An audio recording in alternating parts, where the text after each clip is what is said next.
Okay, so hello everyone. My name is Tingjun Chen, and I'm from Columbia University.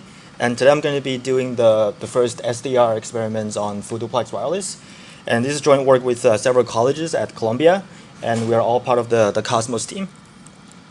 So we'll be releasing a couple of internal test experiments, and one of the first experiments we'll be running here will be on the Full-Duplex wireless. So this actually stems from one of our collaborations in Columbia, where we work on integrated circuit designs for IC-based Full-Duplex radios. So we're going to go through some of the basic concepts of Full-Duplex wireless, and I'm going to go through some of our installations of the first generation wireless Full-Duplex nodes in orbit, as well as the future plans on integrating the second generation nodes in the Cosmos testbed, as well as running a few example experiments to show you how to use the SDRs in orbit in Cosmos, as well as some of the other things that we can do based on this framework. So this is the big outline. So as all of you know, so existing wireless systems are half duplex, where the transmission and reception of radio signals are separated either in different time slots, which is called the time division duplex, or in different frequency channels, which is called the frequency division duplex. And what Full-Duplex tries to do essentially tries to combine these two things and support simultaneous transmission and reception on the same frequency channel. So if this can be done, then it actually gives you benefits such as you can double your capacity on the physical layer. It can also provide you many other benefits in different layers, such as reduced latency, increased spectrum efficiency, and so on. However, the viability of running Full-Duplex wireless is essentially dominated by the very strong self-interference leaking from the transmitter port into the receiver port. And this self-interference is typically a billion to a trillion times stronger than the signal the radio tries to recover, therefore requiring very, very strong, very, very powerful self-interference cancellation before the radios can successfully recover the signal from the other side. So to give you a sense of how much is 90 dB of self-interference, if you imagine the signal strength of the received signal being the dimension of a quarter coin, then the amount of power of the self-interference signal essentially is 100 times as a football stadium. That shows how much cancellation the radio needs to perform before it can receive the signal from the other radios. So at Columbia University, we've been working heavily on various aspects of Full-Duplex wireless, from the design and implementation of integrated circuit-based Full-Duplex radios to the development of physical and MAC-layer algorithms suitable for Full-Duplex wireless networks. And a unique point here that we're focusing on is trying to enable Full-Duplex wireless in very small form factor handheld devices that use novel techniques to achieve enough cancellation across wide signal bandwidth. So our first generation canceller is actually a very simple frequency flat amplitude and phase-based canceller that only has one amplitude attenuator and one phase shifter that can control the amplitude and phase of the self-interference channel. And in order to integrate our hardware canceller with the software-defined radio platform, we built a PCB that emulates the behavior of an RFIC, and then we integrate the PCB canceller with the USRP radio in order to assemble a Full-Duplex radio prototype. So what we did in the past year and a half was essentially we built a canceller box, and then we integrate this box in the orbit testbed. So essentially you can see this is the radio box that has one circulator that allows the antenna to that allows the TX and RX to share the same antenna. And then we have the PCB circuitry here that performs self-interference cancellation. And then we have a simple controller here that sets the parameters of the canceller to adapt to environmental changes. And this is one of the nodes in the orbit main grid. And essentially, we attach our canceller box with the USRP. So this whole thing together with the PC can become a one node that allows you to do experimentation with Full-Duplex wireless. And we have made all the codes and tutorials online. So now I'm going to go through one of the tutorials that's actually using the Full-Duplex node in orbit. And then we're working on moving some of these hardware capabilities into Cosmos. And eventually we'll be building our second generation canceller box that supports better cancellation performance as well as wider cancellation bandwidth. And this new box will be integrated with the Cosmos testbed, allowing for research across various layers of the network stack. So all the detailed tutorials are online, so you can actually find all the tutorials on. So if you go to the Cosmos website, and if you navigate to the portal, and there's a web page on the documentation wiki, and there's a bunch of pointers here that tells you how to do all these different things before you can prepare for your experimentation. And at the end of the page, there is a link to all the available tutorials right now.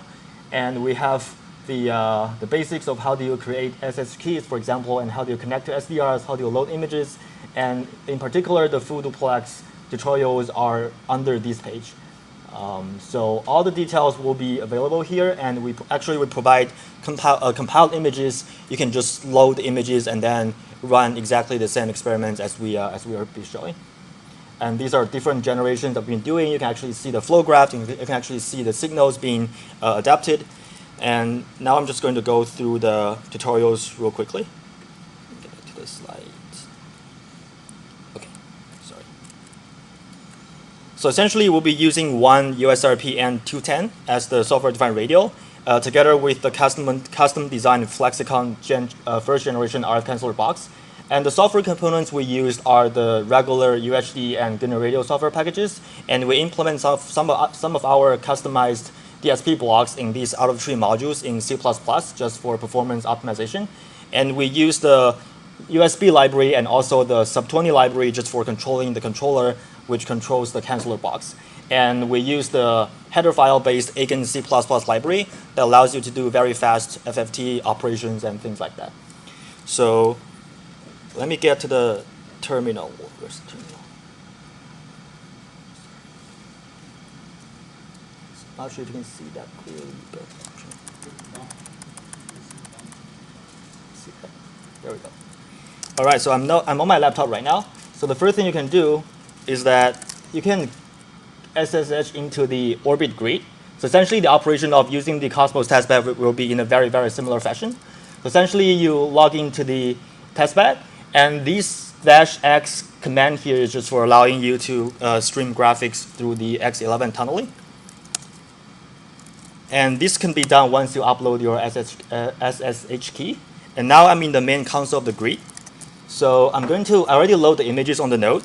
So I'm just going to turn on that node and then log into that node using the similar command. So the node that has our hardware canceller installed is node 1110. So what I'm going to do is I'm going to log into the node as the root user. Sorry. And now I'm already into the node. So this is after loading the pre-compiled images that we provided. And you can see there's all kinds of folders here. So essentially, this eigen library will be the one that we used for compiling these FFT-based operations. And then most of our examples are under this Flexicon orbit folder. So I'm just going to go into that folder. And also we have some sort of a startup shell, which allows you to prepare all the network configurations to interface with the USRP and so on. It's also for configuring some of the memories for USRP, so you can stream data with a higher bandwidth. And after you set up the connection with the USRP and the network interface card, you can just go into our repository with the code. And I'm going to do the OFDM example here. So essentially, I'm going to show you how we can achieve cancellation across several domains in the antenna interface and the RF domain, as well as in the digital baseband. And with all these steps, the radio is able to cancel its self-interference to below the noise radio floor so that it can actually receive messages successfully from the other end. So I'm going to go into the Full-Duplex OFDM example. And it's actually very simple. We provided all the flow graphs, and then you can just run the flow graph. And then we provide the source code to everything on GitHub.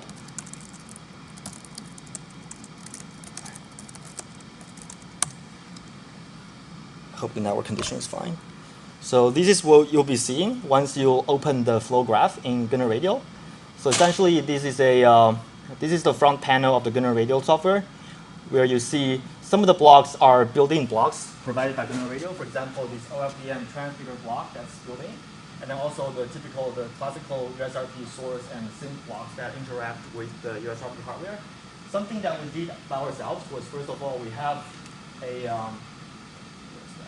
So first of all, we build our own software that performs the digital cancellation. And then we do some auxiliary functions that allows us to process the stream beforehand before we do other DSP blocks. And then the other thing we did here is that we also wrote another block that controls the controller. So essentially, instead of going into the firmware, people can actually interact with our hardware box to change the configurations or change the parameters from the GNU radio interface directly. So these are some of the blocks are customized by ourselves, and some of the blocks are provided by the GNU radio software.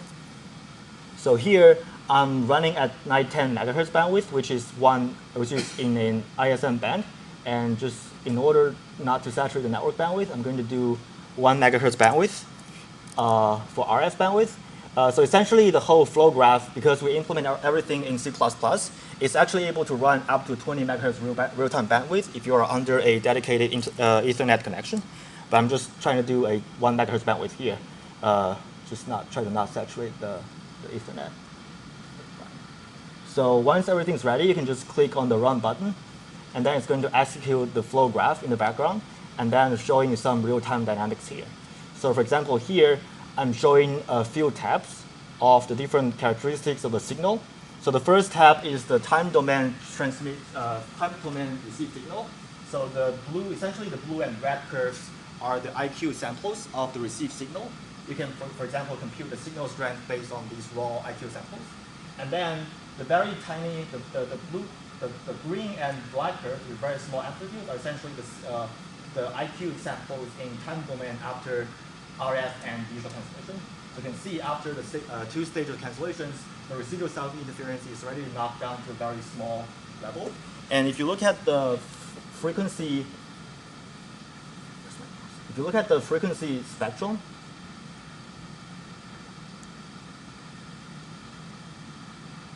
it's probably already stopping the traffic, but so it can probably take a while.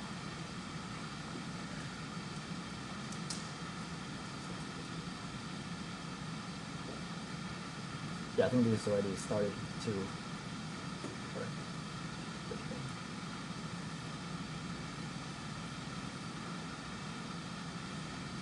So if you look at the RF spectrum, essentially we have two plots here that represent the same signal as we just saw before.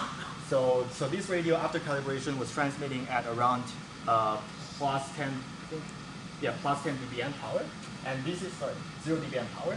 And the blue curve essentially is the power spectrum after the isolation at the antenna and the cancellation at our RF canceller box. And we can get about 55 to 60 dB cancellation from the RF domain. And then after that, we run our digital cancellation algorithm in C++, and we can further suppress the residual self-interference from this level to the radio noise floor. And the other thing you can actually see here is that you can play with the configuration of the canceller, such as you can change the attenuation of the canceller, you can change the phase shift of the canceller to achieve different performance at different frequency bands. For example, here, if I change the phase configuration of the canceller, you can see in the console output here, it says the canceller was configured to be with different parameters. And then this configuration will also result in different performance of the amount of cancellation you can get in RF. And the last tab here, we're showing essentially the real-time packet level coefficients for the digital canceller tabs. You can see here, actually these are the IMQ channels coefficients. Essentially, this means how similar the transmit signal looks like compared with the receive signal. So after performing all these stages, we're able to achieve a fully operational full-duplex radio in GNU radio. And examples about other wireless applications that could be run in Orbit and Cosmos, they run in a very similar fashion, where you can either use a graphical user interface, or you can actually run everything in command line. You can dump all the sample files into a file, and then you can post-process the files as you want. In order to stream all these graphics in real time, you will need to have a very dedicated network connection. So this basically shows how you can load images on an Orbit node and how can you execute an experiment in Orbit. And most of these functionalities will be migrated from Orbit to Cosmos as we move forward in the installation. So that's one thing. And then once you are done with experiments, you can just log out, or you can just turn off the node. You can save the image with all the new code you compiled and with all the new results you just got. And then you can just log out of the node simply and then run other experiments. All right. So that shows the capability of running a single full-duplex radio. And we are also working on integrating the second generation wideband canceller into the Cosmos testbed. So what we have here in our lab at Columbia is essentially a link that has the similar canceller box as we had in Cosmos, sorry, as we had in Orbit. And then here, I'm just going to use TeamViewer to show you what's going on. But essentially, once the connection to the lab of Cosmos is done, essentially people have the same capability of logging to those servers and run exactly the same configuration by logging through the Cosmos console. So, is that running?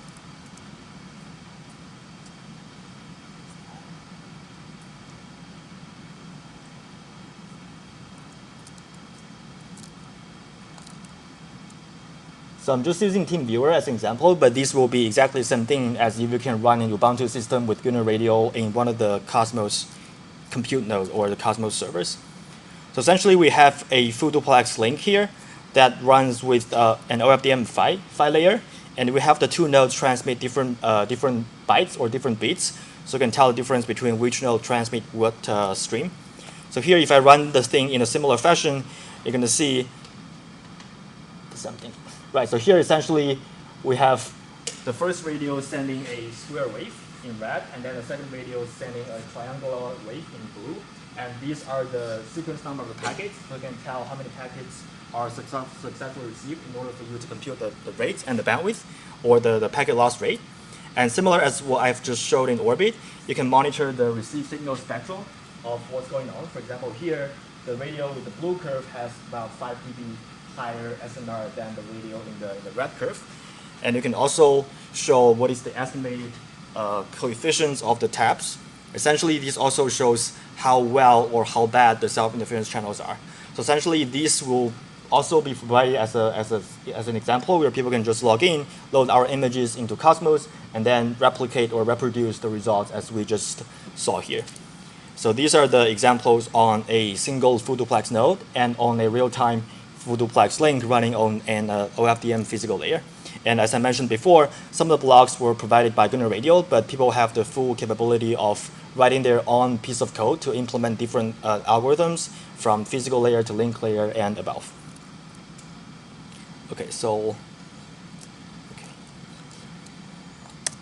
all right, so as I mentioned before, in summer 2019, we'll be moving on integrating our second generation of wideband canceller that use another novel technique to achieve cancellation across wide signal bandwidth, as well as to support higher transmit power levels. And this is actually based on our recent work to appear in MobiCon 2019. So I'm going to go through some of the details of the second generation wideband canceller real quickly, so you can have a sense of what its capability and what performance you're expecting from using this second generation canceller board. And before going into those details, so some of the examples that will be supported by our hardware include, for example, people can do research on adaptive cancellation using our RF canceller boards. People can develop novel digital cancellation algorithm in the baseband, and then they can actually test the algorithms out using our hardware. And we have also been talking to people in NYU, people from California, people from Brazil, on using our system and hardware to do, for example, measurement trace-based evaluation of the capacity gain that can be achieved in Full-Duplex wireless. And people are also interested in looking at how can they do physical layer security type of problem using Full-Duplex radios. And we're also working on integrating some of these other features, such as the GNU Radio IEEE 802.11 framework, so people can experiment with not only the physical layer with different modulation coding scheme, but also some of the building blocks for a MAC layer that's suitable for either Wi-Fi or cellular type of networks. So I'm going to go through the second generation canceller real quickly. So as we know, so typically the way to achieve cancellation is to do it through delay lines.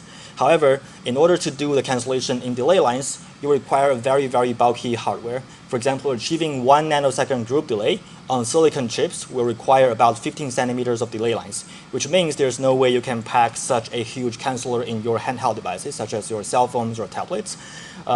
Therefore, there's a need for new techniques that allow for achieving wideband cancellation at different frequencies that is also suitable for compact IC designs. So what we've been looking at is actually the new recent advance in the RFIC community on the concept of end-path filters. So essentially, the concept is that it's very simple to implement RF bandpass filters on silicon chips.